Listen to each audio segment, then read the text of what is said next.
Welcome back to Loose Women. Emma Bunton's on her way, but first, First, though, singer Janet Jackson says her superstar brother Michael taunted her so mercilessly about her weight when she was a child that she would often physically bang her head against the wall in despair.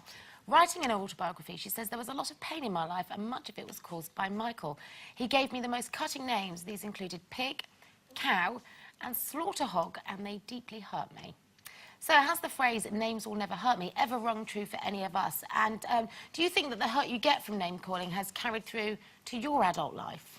Well, I have to say that if my parents ever caught me calling my sisters unkind names, not like, you know, you always go, I hate you, oh, I wish you were dead, sort of, those sort of arguments, you know. And that's fine. Actually, that's fine. But name-calling, I have to say, we would have got a clip round the ear and she'd have been done for abuse.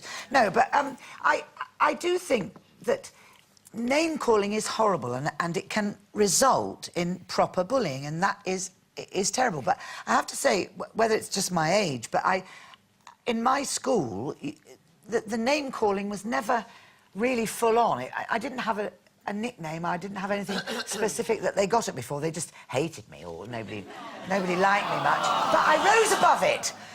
And what I think sometimes now is that maybe it just toughened me up to the word, to the name calling. Like what do you mean they didn't like you? Well, they just didn't let me play in their gang, and they said I was a show-off. And yes, but I'm saying, but that is shut up. But we're talking about name. I'm not. I said it can lead to serious bullying. What I'm trying to say is name calling. Children do it because that's what children do. And I think, hopefully, if you've got a secure background, you can go home and say to your mum and dad, they called me pigface. You could say to that child, well, go back and call them horseface. You know, don't concentrate on it to the point that you turn it into something else. But it's the thing that if the child has, you know, has got a bigger nose than the other kids, or has got prominent teeth or something, and all the kids, you know, Louis had this little friend years ago who had, you know, he just had a bigger nose than everybody, but this poor little kid would be in floods of tears because there was nothing he could do about it, and kids will always pick on something that is different, do you know what I mean? And I think what gets me nowadays is that I've been very lucky that I wasn't bullied as a child, and I think that I've escaped it because so many of my friends have. The worst that, because my family were in confectionery, I was called truly scrumptious. Hasn't really scarred me. Quite like that. Toot sweet, with the villagers. But as I say, the times that it upsets me when I read about all this cyberbullying and this bullying on all the social networking sites and everything, and it's evil, which is leading children to kill themselves. It's so horrendous. Oh, that's an extreme, though, Denzi. I'm talking about name-calling, yes, but name-calling in a playground happens. It does, and unfortunately, children are brutal in as much as they say what they see. And if it's a big nose, then that's where the nickname derives from. Or if a child is, you know, in my case, overweight, my nickname was Lunchbox. Oh. Yeah, which isn't, you know, as damaging as maybe some other names. But I did have, you know, remember those lunchboxes we used to put a flask inside? So it's quite big.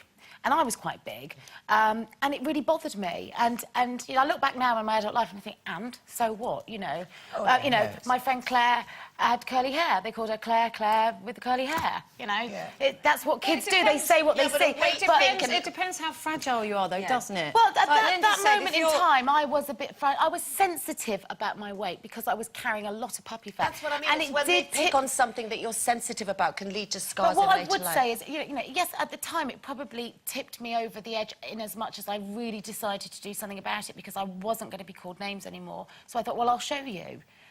But I can't say that those kids were responsible for me developing anorexia nervosa. I was responsible for that. That was me. Those kids didn't give me a mental illness. That was within me and remains in me to this day, and I manage it.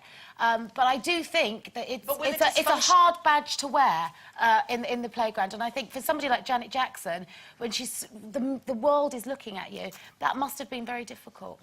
But Michael, they were all scarred in that family, but that was quite an unusual family, really. You know. Yeah. Well, I was just going to say, I don't ever remember being called anything when I was at school. I probably was, But I think that somehow, you know, I do think the brain is a bit like a computer hard drive, and you delete things because you don't want to have to carry them around with you the rest of your life, you know, because it can affect you, and those names can hurt.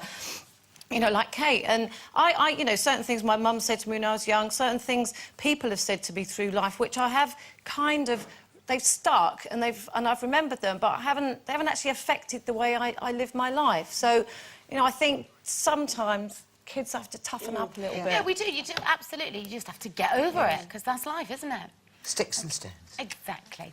Now, these days, when it comes to double acts, Brad and Angelina aren't the only attractive figures around here causing a stir. For this week's competition prize, we've got the perfect pairing of 10 grand to give away and £5,000 to spend at M&S. Yeah. To win that dazzling duo, all you have to do is answer this question correctly to stand a chance. Who is Richard Madeley married to? A. Judy Dench, B. Judy Finnigan, or C. Julie Andrews? Call 09012931941.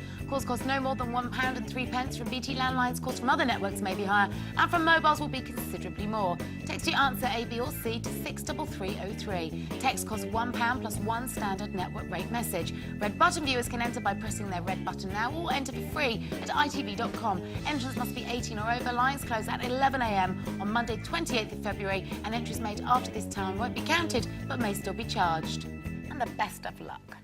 Now, times might be hard, but it hasn't caused the majority of women to rein in their beauty spending during the recession. British women are still spending over £2,000 a year on their appearance, which tots up to a staggering £133,000 over a lifetime. But do you believe you need to spend so much on looking good, or can you really be beautiful on a budget? Me for? I don't know.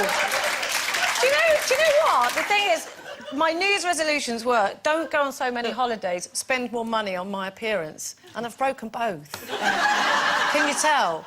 I think that money does help. It definitely does help, because, you know, when you see pop stars, when they first come into the popular view, they look rough around the edges. Do you know what I mean? Especially, like, girl bands, for example. Now, girls are loud, and actually, you know, Emma, she can defend herself in a minute if she likes, but the Spice Girls, when they first appeared, they were a bit, you know, they did look like they'd just thrown everything together. And then, as time goes on, you kind of notice, you know, they get the stylists, they get the nice wardrobes, and they get great makeup, and they get their hair done, and they get their teeth fixed, and all of that. And it does, actually. They do improve the way they look with money. I know a lot of people can't do that, but... Well, let's have a look at the woman that dominates all of the most beautiful lists. This is Cheryl Cole before her Finding Fame in Girls Aloud. Yeah, there she is, and here she is in her more groomed and polished state.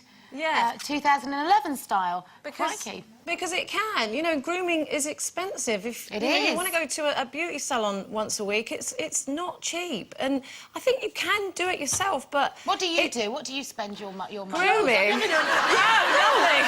Carol, you spend more money on clothes than anybody I have known in the history of clothes buying. Excuse me, I haven't bought myself wear nice anything for clothes. months. No, but you do. You buy Sadly, decent... she's never invested in a hairbrush. You buy decent clothes. I would argue that you can actually, as a normal person, help yourself without spending loads of money. I mean, we're not talking about plastic surgery. What annoys me is when people go...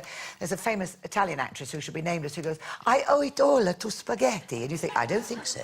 I think you'll find there's a lot of surgery involved here. Yeah. But you They say it's this cream I use, which is £2.50. Oh, please do us a favour. Yeah, right. But you can. But let's be honest. If you sit around in tracksuit bottoms and a dirty T-shirt and never go to a hairdresser and never get your roots done, you ain't going to win a style award. But actually, you can dress just a bit of makeup and having your hair done more than anything. Yeah, your can hair's so change how you important. feel about yourself. It's also to do with style, isn't it? Because I remember my mum years ago, you know, who never really had very much money, but my mum always looked amazing because she just Not could... to mention your dad. She could, not to mention my dad, yes. Well, he had always had better dresses than my mother. Great makeup. And great makeup, yeah. And he does that on a budget, and look how good Raquel looks. But, no, it's the way that Mum used to coordinate and put stuff together, so I think some people have style. But there is no doubt that with money and success, I also think that with somebody like Cheryl Cole, the more successful she got, there became like almost an inner glow that sometimes money and success can, you know, can bring you, if you're happy. But, you know, of course you need money to have those hair extensions, of course to have the veneers on her teeth and everything. Money has created the look that is now Cheryl Cole, and the confidence that her success has given her as well goes a long way to it. Although there is still an awful lot to be said for a good night's sleep. And lots of water, I think, for your skin, if it's hydrated. All the things that you say are good: sleep, water, don't eat pies, lots of fruit. I don't do any of them. That's why I've looked like this. These zits coming out all over. OK, we're going to take a break, but don't leave your sofa until